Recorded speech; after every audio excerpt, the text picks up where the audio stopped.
Hello there ladies and gentlemen, and welcome back to Pathfinder Plays, and today we are going to be going over the new map expansion and what you have to look forward to.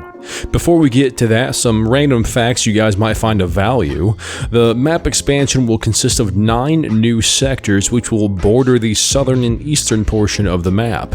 They chose the southern map expansion to encourage island living and future boat usage because that's where most of the water is at. There are also various rivers connecting the ocean to the mainland. Building on bridges will be an admin option for private servers. For those of you wondering about player count and the map size, it will not be increased until they feel comfortable with optimization. Sea fortresses will be coming to the game. They come in various sizes, will be fortified by Tech 1 personnel, and will have military loot. Think of the Alcatraz prison generally speaking. Used by Tech 1 for military purposes and to kill prisoners trying to escape. Now then, let's get into talking about the various points of the map. I'll try to keep the various area descriptions brief so you can better absorb the information.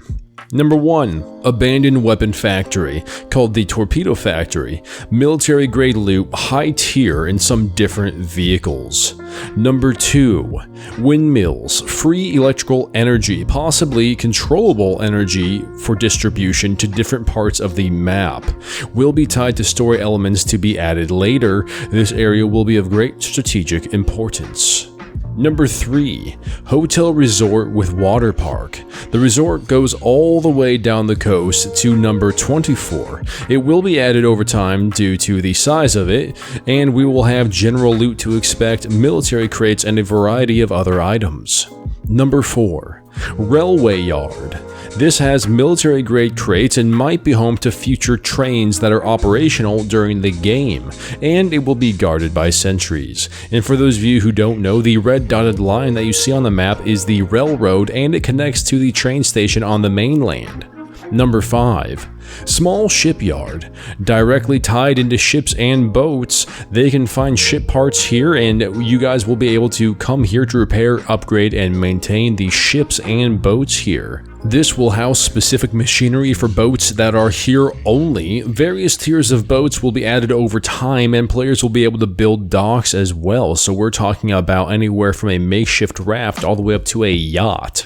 Number 6. Salt Mine. It's used to find salt for preserving food items. This will be vital with the new metabolism and nutrition update when you want to try and preserve, say, meat. Number 7.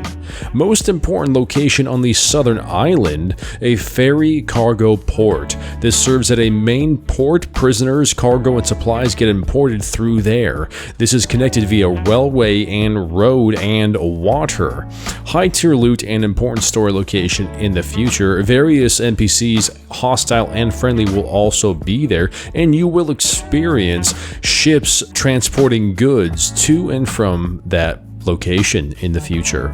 Number 8. Brick Factory for Base Building. This means new materials will be implemented for base building. This includes wood walls, metal, brick, with upgraded variants of each of those. They will all be available in the future. It will be a complete rework of the crafting system, and more crafting options towards buildings itself will be added.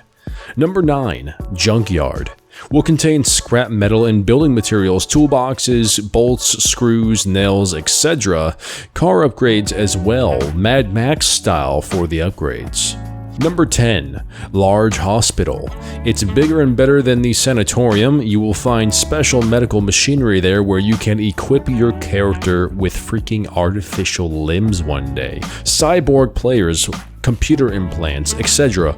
will be possible. Now, I want to make a quick segue here to those of you who will just sarcastically start yelling in the comments, "Realism!" and just say that you need to know the lore. This is not out of the bounds of the lore because this is a cyberpunk dystopian universe. So according to that, it actually makes sense. But they did say that if most players just don't want to see it in there, they won't put it in there. Number 11.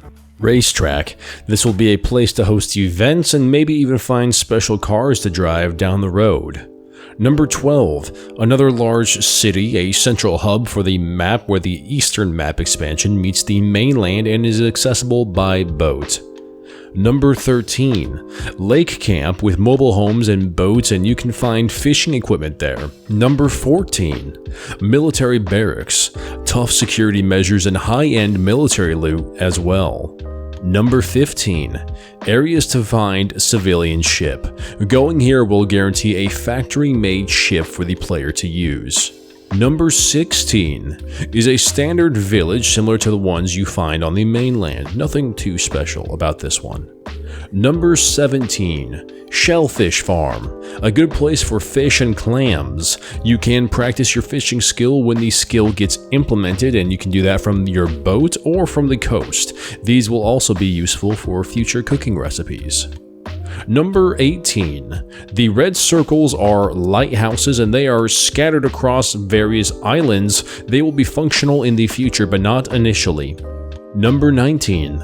Waterfall landmarks. Expect lots of wildlife, fish, and land animals, and special achievements can be found here as well in the location of a story. Number 20. A fairly large lake that will be partially frozen and traversable by foot. You will be able to ice skate someday, and some story elements will be found beneath the ice, and you will need to utilize diving gear eventually to get to it. 21 through 26 are the bridges associated with the map expansion, but number 26 is said to have swampy lands where you will eventually be able to catch some diseases in that swamp as well.